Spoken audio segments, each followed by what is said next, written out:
ओम शांति। 8 नवंबर 2020 की अव्यक्त मुरली है। शीर्षक है ईश्वरीय स्नेह जीवन परिवर्तन का फाउंडेशन है। रिवाइज डेट है 1 अक्टूबर सन 87। ईश्वरीय स्नेह जीवन परिवर्तन का फाउंडेशन है। तो बाबा कहते हैं, आज स्नेह के सागर अपने स्नेही बच्चों से मिलने आए हैं। बाप और बच्चों का स्नेह विश्व को स्नेह के सूत्र में बांध रहा है। जब स्नेह के सागर और स्नेह संपन्न नदियों का मेल होता है तो स्नेह भरी नदी भी बाप समान मास्टर स्नेह का सागर बन जाती है। इसलिए विश्व की आत्माएं स्नेह के अनुभव से स्वतः ही समीप आती जा रही हैं।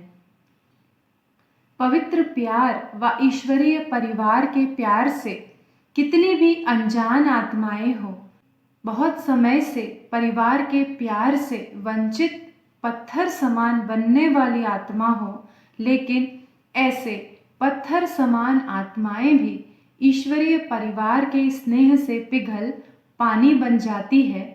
यह है ईश्वरीय परिवार के प्यार की कमाल। तो आज बाबा ने ईश्वरीय स्नेह की विशेषता बताई कि जो परमात्मा का प्यार है वह कैसे पत्थर को भी पानी कर सकता है, कैसे हम अजामिल जैसी आत्माओं को भी, तमो प्रधान आत्माओं को भी अपने प्यार की भावना से हम उसका परिवर्तन कर सकते हैं, उसको ईश्वरीय स्नेह का अनुभव करा के उसके जीवन में परिवर्तन ला सकते हैं। तो बाबा कहते हैं, कितना भी स्वयं को किनारे करें, लेकिन ईश्वरीय प्यार चुंबक के समान स्वतः ही समीप ले आता है, क्योंकि सभी तो परमात्मा के बच्चे ही हैं ना, जाएंगे कहाँ, स्वतः ही उन्हें अपनी ओर आकर्षित करता है, खींचता है। इसको कहते हैं ईश्वरीय स्नेह का प्रत्यक्ष फल। कितना भी कोई स्वयं को अलग रास्ते वाले माने, लेकिन ईश्वरीय स्नेह सहयोगी बनाए, आपस में एक हो, आगे बढ़ने के सूत्र में बांध देता है। ऐसा अनुभव किया ना, माना स्नेही सहयोगी बनाता है और साथ में ये भावना भी लाते हैं कि आपस में एक हो। हम सभी एक स्नेह के सूत्र में बंधे हैं, वो भी है परमात्मा प्यार का सूत्र, परमात्मा परिवार का सूत्र। तो ये आपस में एक हो की भावना ही हमें स्नेही और सहयोगी बना देती है। तो ये भी ईश्वरीय स्नेह का प्रत्यक्ष फल है। आगे बाबा कहते हैं, स्नेह पहले सहयोगी बनाता है, सहयोगी बनाते बनाते स्वतः ही समय पर सर्व को सहज योगी भी बना देता है। सहयोगी बनने की निशानी है, आज सहयोगी है, कल सहज योगी बन जाएंगे। ईश्वरीय स्नेह परिवर्तन का फाउंडेशन है, नींव है, अथवा जीवन परिवर्तन का बीज स्वरूप है। जिन आत्माओं में ईश्वरीय स्नेह की अनुभूति का बीज पड़ जाता है, तो यह बीज सहयोगी बनने का वृक्ष स्वतः ही पैदा करता रहेगा और समय पर सहज योगी बनने का फल दिखाई देगा, क्योंकि परिवर्तन का बीज फल जरूर दिखाता है। सिर्फ कोई फल जल्दी निकलता है, कोई फल समय पर निकलता है, अर्थात बीज से फल निकलना ही है, कभी ना कभी तो प्राप्त जरूर होगा। उसके लिए जरूरी है धीरज का गुण हम अपनाएं, पेशेंस धारण करें। चारों ओर देखो, आप सभी मास्टर स्नेह के सागर विश्व सेवाधारी बच्चे क्या कार्य कर रहे हो। विश्व में ईश्वरीय परिवार के स्नेह का बीज बो रहे हो।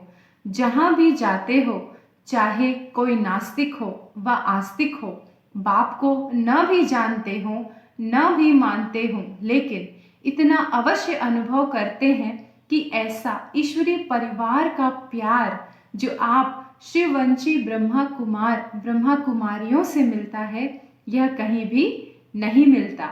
और यह भी मानते हैं कि यह स्नेह व प्यार साधारण नहीं है, यह अलौकिक प्यार है व ईश्वरीय स्नेह है। तो इनडायरेक्ट नास्तिक से आस्तिक हो गया ना। ईश्वरीय प्यार है तो वह कहाँ से आया? किरणें सूर्य को स्वतः ही सिद्ध करती है। तो हमसे यदि किरणें उन्हें ईश्वरीय प्यार की फील हो रही है, अनुभव हो रही है, तो हम में वो कहाँ से आया? परमात्मा जो ज्ञान सूर्य है, स्नेह का सूर्य है, उनकी ही किरणों से हमने भी ये विशेषताएं धारण की है ना। तो किरणें सूर्य को स्वतः ही सिद्ध करती है। ईश्वरीय प्यार, अलौकिक स्नेह, निस्वार्थ स्नेह स्वतः ही दाता बाप को सिद्ध करता ही है। इनडायरेक्ट ईश्वरीय स्नेह के प्यार द्वारा स्नेह के सागर बाप से संबंध जुट जाता है, लेकिन जानते नहीं हैं, क्योंकि बीज पहले गुप्त रहता है, वृक्ष स्पष्ट दिखाई देता है। तो ईश्वरीय स्नेह का बीज सर्व को सहयोगी सो सहज योगी प्रत्यक्ष रूप में समय प्रमाण प्रत्यक्ष कर रहा है और करता रहेगा। तो सभी ने ईश्वरीय स्नेह के बीज डालने की सेवा की, सहयोगी बनाने की शुभ भावना और शुभ कामना के विशेष 2 पत्ते भी प्रत्यक्ष देखे। 2 पत्ते कौन से? शुभ भावना और शुभ कामना के विशेष 2 पत्ते भी देखे प्रत्यक्ष बाबा ने। तो अभी यह तना वृद्धि को प्राप्त करते प्रत्यक्ष फल दिखाएगा। फिर बाबा कहते हैं कि बाप दादा सर्व बच्चों के वैरायटी भिन्न भिन्न प्रकार की सेवा को देख हर्षित होते हैं, चाहे भाषण करने वाले बच्चे, चाहे स्थूल सेवा करने वाले बच्चे। सर्व के सहयोग की सेवा से सफलता का फल प्राप्त होता है, चाहे पहरा देने वाले हों, चाहे बर्तन संभालने वाले हों। लेकिन जैसे 5 उंगलियों के सहयोग से कितना भी श्रेष्ठ कार्य, बड़ा कार्य सहज हो जाता है, ऐसे हर एक ब्राह्मण बच्चों के सहयोग से जितना सोचा था कि ऐसा होगा, उस सोचने से 1000 गुना ज्यादा सहज कार्य हो गया। यह किसकी कमाल है? तो ये भी परमात्मा की कमाल है ना, परमात्मा के बच्चों की कमाल है। जैसे कि 5 उंगलियां, अगर अकेले एक उंगली को कहें तो उसका उतना महत्व नहीं होगा, उतना महत्वपूर्ण कार्य वो कर नहीं पाएगी। लेकिन जब 5 उंगलियां मिल जाती है तो एक संगठन की शक्ति आ जाती है। इसमें हर एक उंगली की विशेषता है, हर एक उंगली यूनिक है। ऐसा नहीं कि ये उंगली दूसरी उंगली से तुलना करे कि मैं ज़्यादा श्रेष्ठ हूँ, ऐसा नहीं, हर एक उंगली का महत्व है। तो इस प्रकार 5 उंगलियों के सहयोग से ही सफलता प्राप्त होती है। तो यह किसकी कमाल है? बाबा कहते हैं सभी की। जो भी कार्य में सहयोगी बने, चाहे स्वच्छता भी रखी, चाहे टेबल साफ किया, लेकिन सर्व के सहयोग की रिजल्ट, परिणाम सफलता है। यह संगठन की शक्ति महान है। बाप दादा देख रहे थे न सिर्फ मधुबन में आने वाले बच्चे, लेकिन जो साकार में भी नहीं थे, चारों ओर के ब्राह्मण बच्चों की, चाहे देश चाहे विदेश, सबके मन की शुभ भावना और शुभ कामना का सहयोग रहा। भले चाहे बच्चे पहुंचे चाहे नहीं पहुंचे, स्थूल से तो हैं, लेकिन सूक्ष्म से भी जो पहुंचे हैं, उन बच्चों की भी शुभ भावना, शुभ कामना का भी सहयोग बाबा कह रहे हैं, उनका भी महत्व रहा। यह सर्व आत्माओं की शुभ भावना, शुभ कामना का किला आत्माओं को परिवर्तन कर लेता है। तो किसी भी आत्मा में यदि परिवर्तन आ रहा है तो वह केवल हमारी सिर्फ एक उंगली की कमाल नहीं है, पूरे संगठन की कमाल है। चाहे वह दूर बैठकर ही अपनी शुभ भावना, शुभ कामना का वाइब्रेशन दे रहे हैं। तो चाहे निमित्त शक्तियां भी रही, पांडव भी रहे, निमित्त सेवाधारी विशेष हर कार्य में बनते ही हैं, लेकिन वायुमंडल का किला सर्व के सहयोग से ही बनता है। निमित्त बनने वाले बच्चों को भी बाप दादा मुबारक देते हैं, लेकिन सबसे ज्यादा मुबारक सभी बच्चों को। बाप को बच्चे मुबारक क्या देंगे, क्योंकि बाप तो अव्यक्त हो गया, व्यक्त में तो बच्चों को निमित्त बनाया। इसीलिए बाप दादा सदा बच्चों के ही गीत गाते हैं। आप बाप के गीत गाओ, बाप आपके गीत गाए। जो भी किया बहुत अच्छा किया। भाषण करने वालों ने भाषण अच्छे किए, स्टेज सजाने वालों ने स्टेज अच्छी सजाई, और विशेष योग युक्त भोजन बनाने वाले, खिलाने वाले, सब्जी काटने वाले रहे। तो पहले फाउंडेशन तो सब्जी कटती है, सब्जी नहीं कटे तो भोजन क्या बनेगा। सब डिपार्टमेंट वाले ऑल राउंड सर्व प्रकार की सेवा के निमित्त रहे। इसीलिए कहीं ये न समझें बच्चे कि हमें स्टेज पर आने का चांस नहीं मिलता, लेकिन बाबा एक एक आत्मा ने जो अपना सहयोग दिया, जो सेवा की, उन सभी की विशेष महिमा कर रहे। एक एक को इमर्स करके, चाहे उसने टेबल साफ किया, सब्जी काटा, देखिए परमात्मा की नज़र में वो सभी आत्माएं हैं जो गुप्त हैं। भले जो स्टेज पर प्रत्यक्ष हो रही है उन्हें बाबा उतनी इम्पोर्टेंस नहीं दे रहा है, लेकिन जो टेबल साफ कर रहा है, जो सब्जी काट रहा है, जो गुप्त रहकर जो सेवाएं करे, वह बाबा के सामने प्रत्यक्ष हैं। तो बाबा कह रहे हैं, सुनाया ना, अगर सफाई वाले सफाई नहीं करते तो भी प्रभाव नहीं पड़ता। हर एक का चेहरा ही ईश्वरीय स्नेह संपन्न नहीं होता तो सेवा की सफलता कैसे होती। सभी ने जो भी कार्य किया स्नेह भर करके किया, इसलिए उन्हों में भी स्नेह का बीज पड़ा। उमंग उत्साह से किया, इसलिए उन्हों में भी उमंग उत्साह रहा। अनेकता होते भी स्नेह के सूत्र के कारण एकता की ही बातें करते रहे। भले अनेक सेवाएं हैं, वैरायटी सेवाएं हैं, लेकिन सभी एकता के सूत्र में बंधे रहे, इसीलिए उन्हें स्नेह की अनुभूति करा पाए। तो बाबा ये रिजल्ट सुना रहे हैं। यह वायुमंडल के छत्र छाया की विशेषता रही। वायुमंडल छत्र छाया बन जाता है तो छत्र छाया के अंदर होने के कारण कैसे भी संस्कार वाले स्नेह के प्रभाव में समाये हुए थे। समझा, सभी की बड़े ते बड़ी ड्यूटी जिम्मेवारी थी। सभी ने सेवा की, कितना भी वो और कुछ बोलने चाहे तो भी बोल नहीं सकते वायुमंडल के कारण। मन में कुछ सोचे भी लेकिन मुख से कुछ निकल नहीं सकता, क्योंकि प्रत्यक्ष आप सबकी जीवन के परिवर्तन को देख उन्हों में भी परिवर्तन की प्रेरणा स्वतः ही आती रही। प्रत्यक्ष प्रमाण देखा ना, शास्त्र प्रमाण से भी सबसे बड़ा प्रत्यक्ष प्रमाण है। तो हम सभी की जो जीवन है वह एक प्रत्यक्ष प्रमाण है परमात्मा के स्नेह की, परमात्मा के प्यार की, जो परिवर्तन हम स्वयं के जीवन में ला पाए हैं। तो बाबा हर एक बच्चे के लिए आज विशेष स्नेह बाबा के मन में उमड़ रहा है। तो बाबा कह रहे हैं, प्रत्यक्ष प्रमाण के आगे और सब प्रमाण समा जाते हैं। यह रही सेवा की रिजल्ट।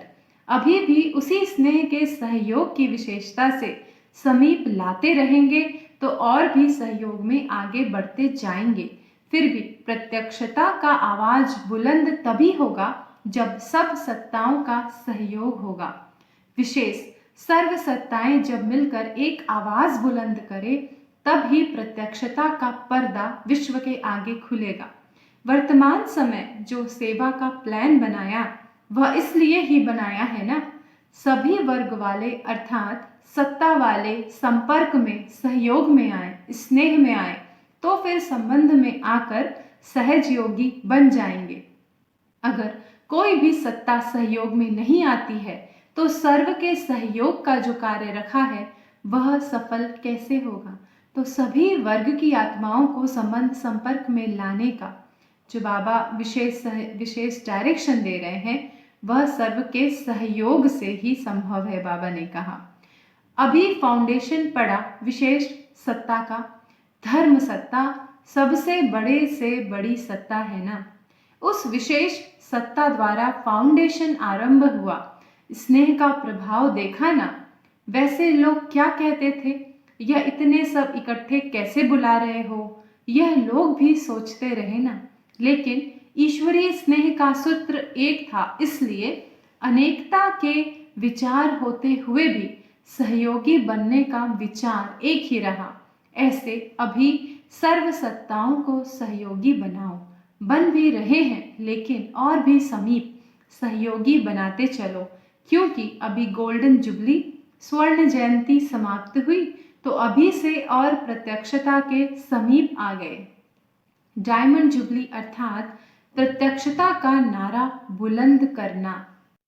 तो इस वर्ष से प्रत्यक्षता का पर्दा अभी खुलना आरंभ हुआ है। एक तरफ विदेश द्वारा भारत में प्रत्यक्षता हुई, दूसरी तरफ निमित्त महामंडलेश्वरों द्वारा कार्य की श्रेष्ठता की सफलता। विदेश में यूएन वाले निमित्त बने, ये वे भी विशेष नामी ग्रामी, और भारत में भी नामी ग्रामी धर्म सत्ता है। तो धर्म सत्ता वालों द्वारा धर्म आत्माओं की प्रत्यक्षता हो, यह है प्रत्यक्षता का पर्दा खुलना आरंभ होना। अर्जुन, खुलना आरंभ हुआ है, अभी खुलने वाला है, पूरा नहीं खुला है, आरंभ हुआ है। विदेश के बच्चे जो कार्य के निमित्त बने, यह भी विशेष कार्य रहा। प्रत्यक्षता के विशेष कार्य में इस कार्य के कारण निमित्त बन गए।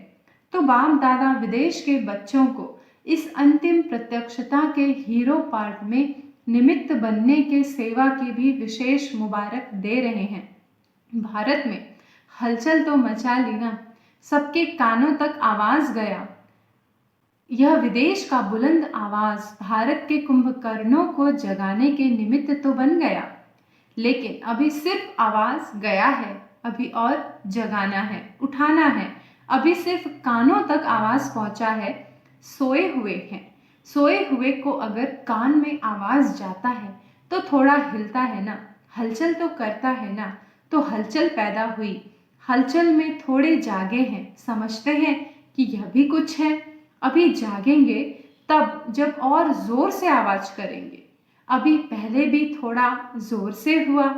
ऐसे ही कमाल तब हो जब सब सत्ता वाले इकट्ठे स्टेज पर स्नेह मिलन करें। सब सत्ता की आत्माओं द्वारा ईश्वरीय कार्य की प्रत्यक्षता आरंभ हो, तब प्रत्यक्षता का पर्दा पूरा खुलेगा। इसलिए अभी जो प्रोग्राम बना रहे हो उसमें यह लक्ष्य रखना कि सब सत्ताओं का स्नेह मिलन हो, सब वर्गों का स्नेह मिलन हो। तो हो सकता है जैसे साधारण साधुओं को बुलाते तो कोई बड़ी बात नहीं, लेकिन यह महामंडलेश्वरों को बुलाया ना, ऐसे शंकराचार्य की भी इस संगठन में और ही शोभा होती। लेकिन अब उसका भी भाग्य खुल जाएगा अंदर से, तो फिर भी सहयोगी है ना। बच्चों ने मेहनत भी अच्छी की, लेकिन फिर भी लोक लाज तो रखनी पड़ती है। वह भी दिन आएगा जब सभी सत्ता वाले मिल करके कहेंगे कि श्रेष्ठ सत्ता ईश्वरीय सत्ता आध्यात्मिक सत्ता है, तो एक परमात्म सत्ता ही है। इसलिए लंबे समय का प्लान बनाया है ना। इतना समय इसलिए मिला है कि सभी को स्नेह के सूत्र में बांध समीप लाओ। यह स्नेह चुंबक बनेगा जो सब एक साथ संगठन रूप में बाप की स्टेज पर पहुंच जाए। ऐसा प्लान बनाया है ना। अच्छा, सेवाधारियों को सेवा का प्रत्यक्ष फल भी मिल गया, नहीं तो अभी नंबर नए बच्चों का है ना। आप लोग तो मिलन मनाते मनाते अब वानप्रस्थ अवस्था तक पहुंचे हो, अभी अपने छोटे भाई बहनों को टर्न दे रहे हो। स्वयं वानप्रस्थी बने तब औरों को चांस दिया। इच्छा तो सबकी बढ़ती ही जाएगी। सब कहेंगे अभी भी मिलने का चांस मिलना चाहिए। जितना मिलेंगे उतना और इच्छा बढ़ती जाएगी, फिर क्या करेंगे। तो बाबा कह रहे हैं सेवाधारियों से कि दूसरों को भी बाबा से मिलने का चांस दिया तो जितना मिलेंगे उतनी परमात्मा मिलन की इच्छा तो बढ़ती ही जाएगी ना। तो औरों को चांस देना भी स्वयं तृप्ति का अनुभव करना है, क्योंकि पुराने तो अनुभवी है, प्राप्ति स्वरूप है। तो प्राप्ति स्वरूप आत्माएं सर्व पर शुभ भावना रखने वाले, औरों को आगे रखने वाले हो। या समझते हो हम तो मिल लेवे, इसमें भी निस्वार्थी बनना है, समझदार हो, आदि मध्य अंत को समझने वाले हो, समय को भी समझते हो, प्रकृति के प्रभाव को भी समझते हो, पार्ट को भी समझते हो। बाप दादा भी सदा ही बच्चों से मिलने चाहते हैं। अगर बच्चे मिलने चाहते तो पहले बाप चाहता तब बच्चे चाहते। तो बाबा ने पहले ही बता दिया कि बाबा पहले मिलना चाहते हैं फिर बच्चे मिलना चाहते हैं, लेकिन बाप को भी समय को प्रकृति को देखना तो पड़ता है ना। जब इस दुनिया में आते हैं तो दुनिया की सब बातों को देखना पड़ता है। जब इनसे दूर अव्यक्त वतन में है तो वहाँ तो पानी की, समय की, रहने आदि की प्रॉब्लम, समस्या ही नहीं होती है। अव्यक्त वतन में, सूक्ष्म वतन में तो केवल अनुभव कर सकते हैं हम। यहाँ पर तो फिर भी सभी व्यवस्थाएं देखनी होती हैं। गुजरात वाले समीप रहते हैं तो इसका भी फल मिला है ना। यह भी गुजरात वालों की विशेषता है, सदैव एवर रेडी रहते हैं। हाँ जी का पांच पक्का है, और जहाँ भी रहने का स्थान मिले तो रह भी जाते हैं। हर परिस्थिति में खुश रहने की भी विशेषता है। गुजरात में वृद्धि भी अच्छी हो रही है। सेवा का उमंग उत्साह स्वयं को भी निर्विघ्न बनाता, दूसरों का भी कल्याण करता है। सेवा भाव की भी सफलता है। सेवा भाव में अगर अहम भाव आ गया तो उसको सेवा भाव नहीं कहेंगे। यहाँ पर फिर बाबा ने गुह्य पॉइंट पे ध्यान केंद्रित कराया कि यदि सेवा भाव, कोई भी सेवा हो, यदि उसमें अहम भाव आ जाता है तो उसे सेवा भाव नहीं कहते। इसलिए सूक्ष्म में भी हम चेक करें कि सूक्ष्म में भी हमें अहम भाव न आए, क्योंकि करण करावनहार तो बाबा ही है। सेवा भाव सफलता दिलाता है। अहम भाव अगर मिक्स होता है तो मेहनत भी ज़्यादा, समय भी ज़्यादा, फिर भी स्वयं की संतुष्टि नहीं होती। सेवा भाव वाले बच्चे सदा स्वयं भी आगे बढ़ते और दूसरों को भी आगे बढ़ाते हैं। सदा उड़ती कला का अनुभव करते हैं, अच्छी हिम्मत वाले हैं। जहाँ हिम्मत है वहाँ बाप दादा भी हर समय कार्य में मददगार हैं। महारथी तो है ही महादानी। जो भी महारथी सेवा के प्रति आए हैं, महादानी वरदानी होना, औरों को चांस देना, यह भी महादान वरदान है। जैसा समय वैसा पार्ट बजाने में भी सब सिकी लधे बच्चे सदा ही सहयोगी रहे हैं और रहेंगे। इच्छा तो होगी क्योंकि यह शुभ इच्छा है, लेकिन इसको समाने भी जानते हैं, इसीलिए सभी सदा संतुष्ट है। तो बाबा ने बच्चों की रिजल्ट भी बताए कि सभी समा कर भी संतुष्ट हो गए हैं। बाप दादा भी चाहते हैं कि एक एक बच्चे से मिलन बनाए और समय की सीमा भी नहीं होनी चाहिए, लेकिन आप लोगों की दुनिया में यह सभी सीमाएं देखनी पड़ती है। यहाँ पर सीमाएं हैं, लेकिन जो बाबा की दुनिया है, जो बेहद की दुनिया है, वहाँ पर कोई सीमा नहीं है। नहीं तो एक एक विशेष रतन की महिमा अगर गाएं तो कितनी बड़ी है। कम से कम एक एक बच्चे की विशेषता का एक एक गीत तो बना सकते हैं। तो सभी अपने कानों में अनुभव करें, अपने सम्मुख ये अनुभव करें कि बाबा आपकी महिमा के गीत गा रहे हैं। वह आप फील कर पाएंगे कि सच में बाबा मेरी भी महिमा के गुण गा रहे हैं। तो बाबा यदि परमात्मा जिसकी महिमा गाए तो वह तो कितना श्रेष्ठ और भाग्यवान आत्मा होगा ना। तो बाबा कह रहे हैं कि एक एक बच्चे की विशेषता का एक एक गीत तो बना सकते हैं, लेकिन इसलिए कहते हैं वतन में आओ जहाँ कोई सीमा नहीं। अच्छा, तो वतन में जाएंगे और हमें बाबा से वह अनुभव करना है, हमारी ही विशेषता की माला, तो हमारा उमंग उत्साह तो और बढ़ जाएगा कि देखो परमात्मा, मैं क्या था, मैं कहाँ था, और परमात्मा ने मुझे चुनकर कितनी सारी विशेषताएं भरकर मुझे क्या से क्या बना दिया। तो अपनी विशेषताएं कानों में आपको अवश्य ही सुनाई देंगी। सुनने के लिए आपको सूक्ष्म वतन में जाकर थोड़ा अनुभव अवश्य करना पड़ेगा।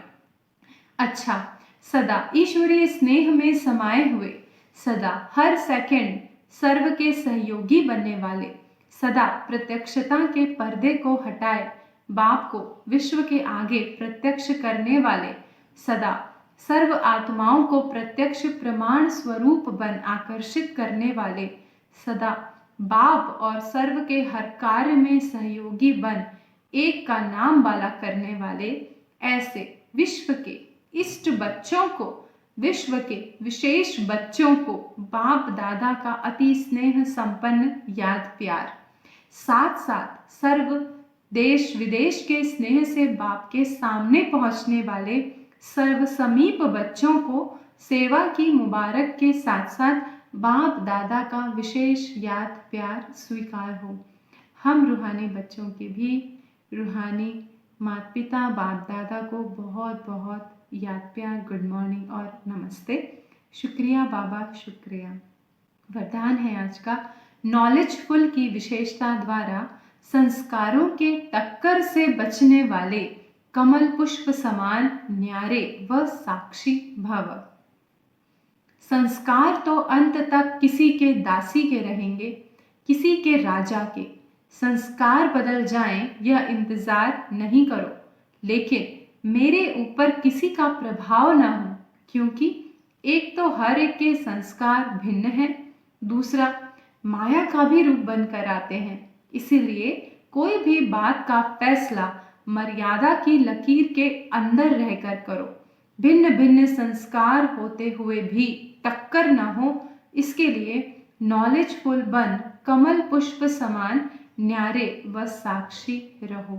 तो सबसे पहली विशेषता नॉलेजफुल बनकर रहे हम, क्योंकि सर्वात्माओं के भिन्न भिन्न स्वभाव, भिन्न भिन्न संस्कार। तो जहाँ पर स्वभाव और संस्कार की टकराहट होती है, वहाँ पर मन में कहीं ना कहीं सूक्ष्म थोड़ी ना थोड़ी भावना हमारे अंदर नकारात्मक होने की आशंका भी बनी होती है।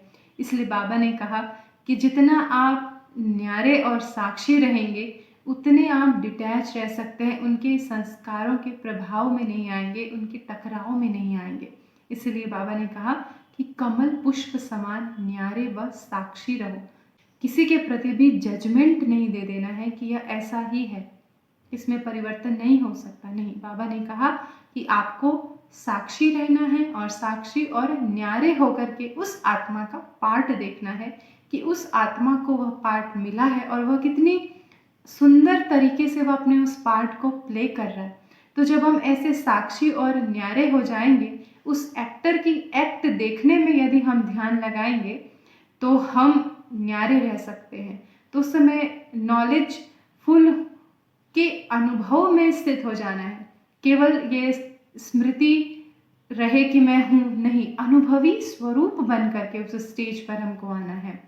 तो इस प्रकार बाबा ने हम सभी को कमल पुष्प समान साक्षी और न्यारे बनने की विशेषता के ऊपर आज हमारा ध्यान केंद्रित कराया।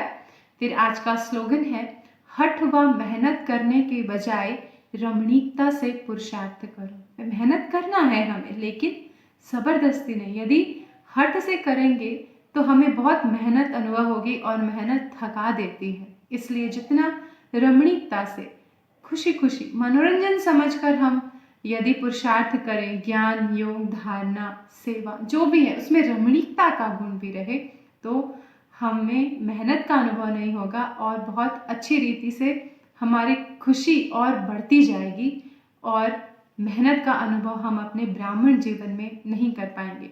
तो आज बाबा ने विशेष ईश्वरीय स्नेह की महिमा बताई कि कैसे ईश्वरीय स्नेह, परमात्मा स्नेह सर्व को एकता के सूत्र में बांध देता है, अनेकता में एकता का अनुभव कराता है और हम सभी आपस में एक हैं। जैसे कि 5 उंगलियां, जैसे कि 5 उंगलियां जब मिलती हैं तभी कुछ कार्य हम आसानी से कर सकते हैं। तो एक एक उंगली का महत्व है, एक एक आत्मा का महत्व है। भले वह यदि छोटे से छोटा भी कार्य कर रही है तो भी हमारे मन में उसके लिए ये ना आए कि ये तो छोटा कार्य कर रही है, मैं इससे अधिक श्रेष्ठ हूँ। नहीं, बाबा तो जो छोटे से छोटा कार्य करिए उसको भी समान दृष्टि से ही देख रहा है, उसको भी विशेष पाठधारी समझ करके देख रहा है। उसके प्रति भी बाबा की कितनी शुभ भावना, श्रेष्ठ भावना है। तो हम अपने आप को अधिक सुपीरियर ना समझे और सबके लिए, चाहे कोई सी भी सेवा यदि वह कर रहा हो, उस आत्मा के प्रति भी हमारे मन में शुभ भाव, शुभ कामना हो और धन्यवाद का भाव उत्पन्न हो कि हम सभी एक ही परिवार के सदस्य हैं और सभी के बीच में स्नेह, अपनापन बनाए रखना बहुत आवश्यक है। तो जब हम स्नेह के सूत्र में बंध जाएंगे तो कमल पुष्प के समान न्यारे और साक्षी रहकर अपनी अवस्था भी बनाए रखना बहुत सहज होगा और हठ और मेहनत की बजाय हम रमणीकता से अपने पुरुषार्थ में हम आगे बढ़ते जाएंगे। अच्छा, ओम शांति।